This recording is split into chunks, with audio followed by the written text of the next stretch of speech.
Magandang hapon, ngayon pa araw ng Miyerkules, April 17, 2024, update po muli sa lagay ng panahon.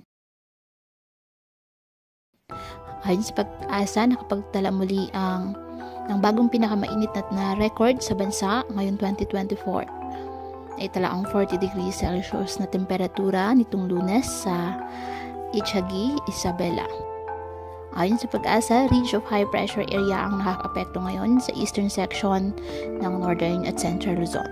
Posibleng mamapaulan sa southeastern Mindanao ang trough na isang low pressure area na nasa labas ng Philippine Area of Responsibility.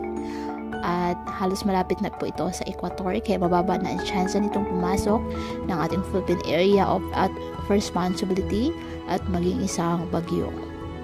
Ngayong araw, halos buong bansa po ang makakaranas ng maayos na panahon maliban sa ilang lugar na posibleng magkaroon ng light to moderate rains ayon sa pag-asa. Dahil naman sa localized thunderstorms. Kaya patuloy pa rin po natin na pinag-iingat ang ating mga kababayan sa banta pa rin po ng mga pagbaha at pagguho ng lupa, lalo na kapag may malalakas na ulan. At ugaliin na magdala palagi ng payong o kahit anong mapananggas sa ulan o di kayo po ay sa init ng araw kapag lalabas ng ating mga tahanan. At yan po muna ang update sa lagay ng panahon ngayong araw. Muli ipatuloy po tayo na mag-ingat at palaging tandaan, God loves you. Stay safe and